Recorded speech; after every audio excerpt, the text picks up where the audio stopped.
only issue is that who shall have the authority to issue detention orders. We will take the advice of the Supreme Court finally. Whoever is the best person who can exercise that powers impartially, we will accept it.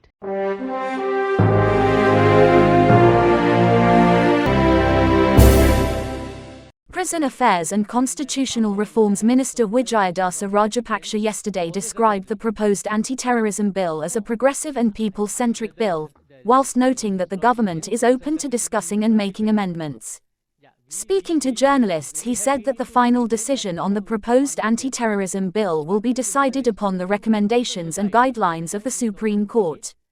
The proposed Anti-Terrorism Act, which will replace the archaic Prevention of Terrorism Act, has mounted strong criticism from locally and internationally. However, Minister Wijeyadasa said it is a progressive and people-centric bill, which has been drafted with the input of eminent lawyers to protect the citizens of the country. He said the proposed bill also removes several powers that have been vested with the Defence Minister, who is a political authority under the Prevention of Terrorism Act.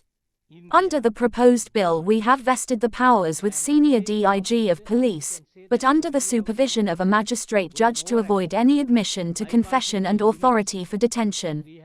These measures were carefully thought out and drafted in favor of the people of the country. However, if the public still feels that they have no credibility on both authorities, we can retain the Defence Minister or Defence Ministry Secretary as it is. We are open to discussing any contentious clauses and amend accordingly, he explained.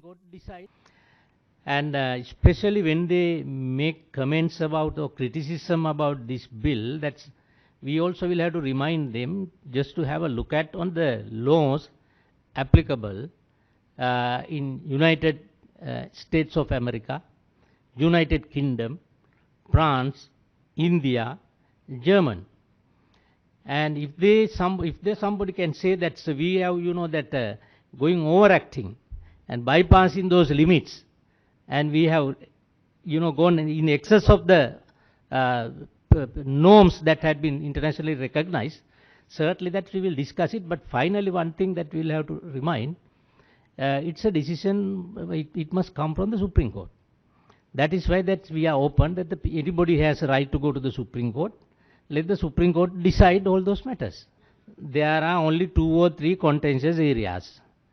That is one thing I think that nobody will oppose to it.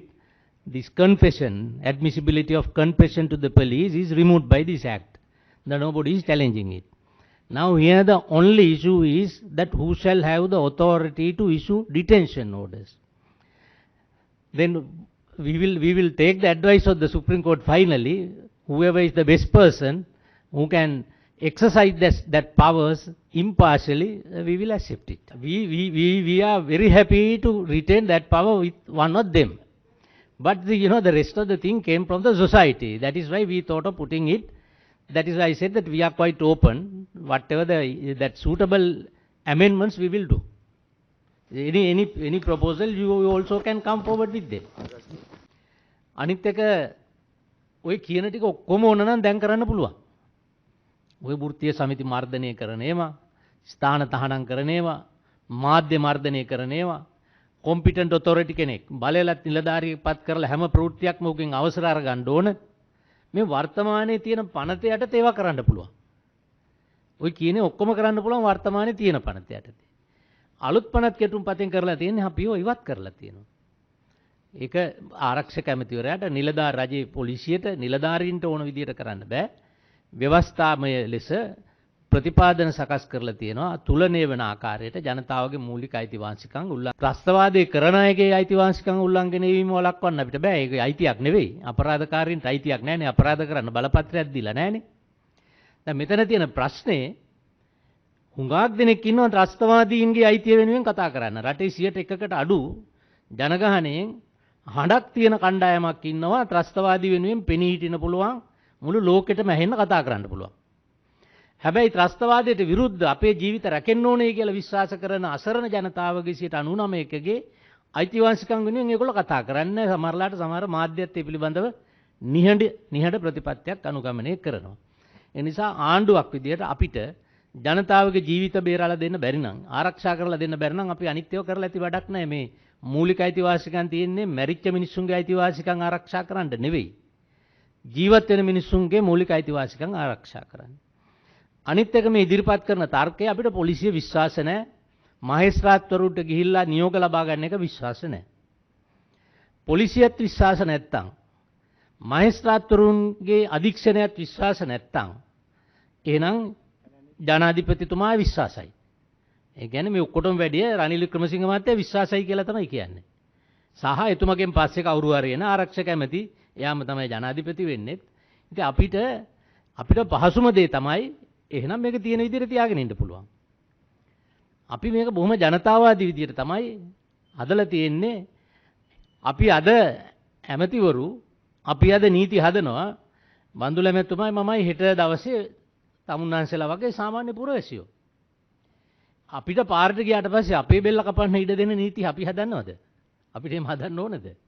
අපේ මූලික අයිතිවාසිකම් ආරක්ෂා වෙන්න ඕන. ආණ්ඩුවේ ඉන්නකොට නේ විශේෂයෙන් ආණ්ඩුවේ එළියේ ඉන්නකොට. ඒක නිසා මේ හැම දෙයක්ම ගැන කල්පනා කරලා ගැළපෙන ක්‍රමයක් තමයි හදලා තියෙන්නේ. අප්‍රේල් 4 වෙනිදා මම මේක ඉදිරිපත් කරලා තිබුණා පාර්ලිමේන්තුවේ න්‍යාය පුස්තකයට. හැබැයි අධිකරණ නිවාඩු කාලය ආරම්භ වුණා 6 වෙනිදා අප්‍රේල්. නීතිඥ ප්‍රජාව සහ විපක්ෂයේ മന്ത്രിවරු ඇවිල්ලා මට කිව්වා මේ සති තුනේ නිවාඩු කාලය තුල අපිට මේක අධ්‍යයනය කරන්න ගැටලු තියෙනවා. අධිකරණයත් වහලා තියෙන්නේ. ඒක නිසා මේ කාලයක් දෙන්න අපිට මේ තව අධ්‍යයනය කරන්න. ඒ අනුව 25 වෙනිදා වෙනකන් තව සති 3ක කාලයක් ඒගොල්ලන්ට අවස්ථාව ලබා දුන්නා. ශ්‍රේෂ්ඨ අධිකරණයට ගිහිල්ලා මේ පිළිබඳව හැම වචනයක් ගැනම හැම වගන්තියක් ගැනම ප්‍රශ්න කරන්න අවස්ථාව තියෙනවා. ශ්‍රේෂ්ඨ අධිකරණය මේකේ යම් නිවැරදි කිරීමක් කරන්න ඕන කියලා මඟ පෙන්වීමක් කරොත් කිසි ගැටලුවක් නැහැ. අපි නීති හදන්නේ ආණ්ඩු රකින්නවත් අපිට රකින්නවත් ජනාධිපති රකින්නවත් නෙවෙයි. විශේෂයෙන්ම මේ නීතිය හදලා තියෙන්නේ මේ රටේ ජනතාවගේ ජීවිත ආරක්ෂා කරන්න. For more latest news, subscribe to FTTV.